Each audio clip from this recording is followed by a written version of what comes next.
unregulated militia being necessary to the security of a free state, the right of the people to keep and bear arms shall not be infringed. On the individual side of things, the first thing you need to ask yourself is, do you have the temperament to own a firearm? Are you a person with anger issues? Are you a person who is so indecisive that you may pull out your firearm during one of these type of confrontations and decide not to shoot the individual and have the weapon taken from you and turned on you and your loved ones? Will you get training with the firearm?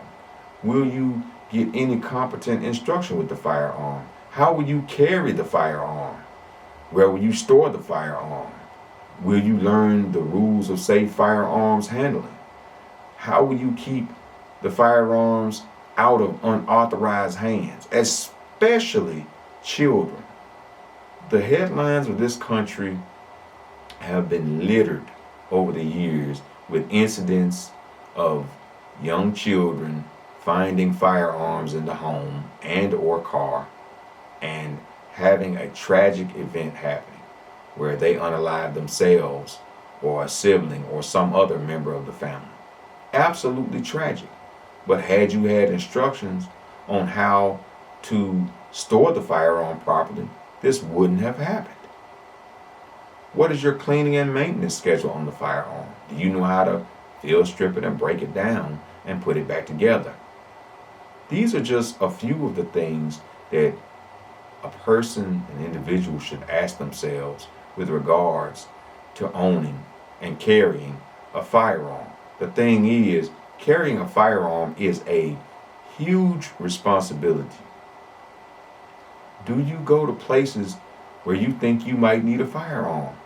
Maybe you don't need to go to those places. The very best defense in any situation or confrontation is to not be there. Will you drink while handling a firearm, or are you under the influence of illegal and or some prescription drugs? These are just other issues that come up when dealing with firearms and some of the tragic consequences due to people not being trained. Collectively, there are things that we can do. We can petition our state, local, and federal governments to modify these laws. Notice I did not say ban, I did not say repeal. I said modify. Modify these laws so that background checks can be done on people, so that we can find out if the firearm is stolen or not. Is the person able to even own a firearm? Give these people competent instruction on the use, care, and storage of the firearm.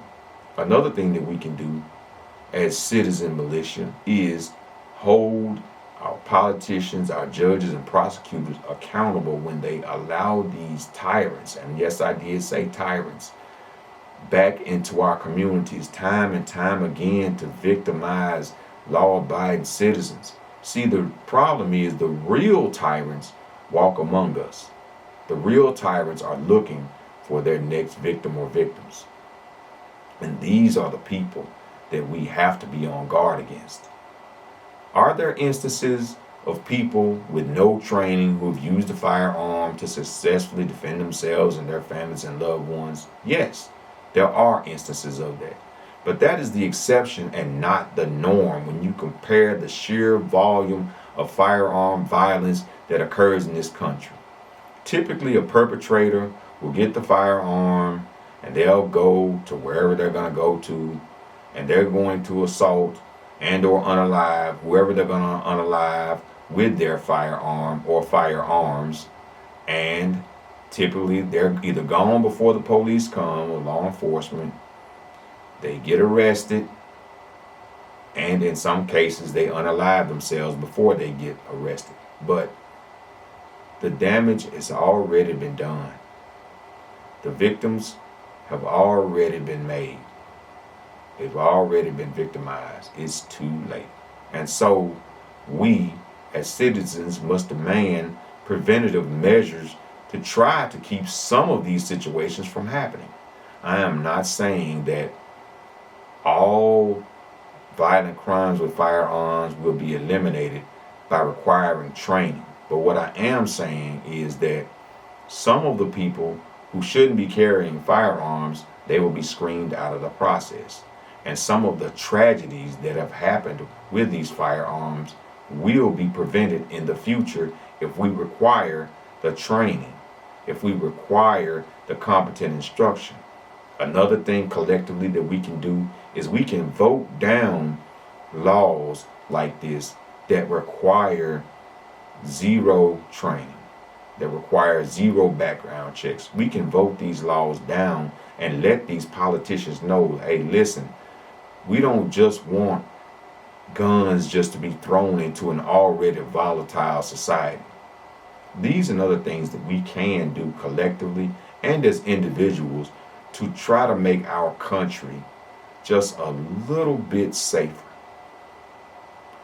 My condolences go out to those victims of the Florida State University shooting, and not just the Florida State University, but victims of violent crime everywhere in our cities, states, towns, and the world. Because like I said earlier, we all have a right to self-defense and to just be left alone and live our lives.